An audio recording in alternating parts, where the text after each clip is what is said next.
People wonder why I'm always changing the greenhouse. It's because I'm always learning.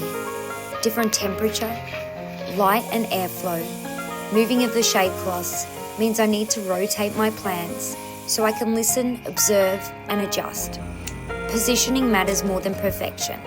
If you listen, plants tell you what works. Plus, I love being in here. This is my little piece of heaven.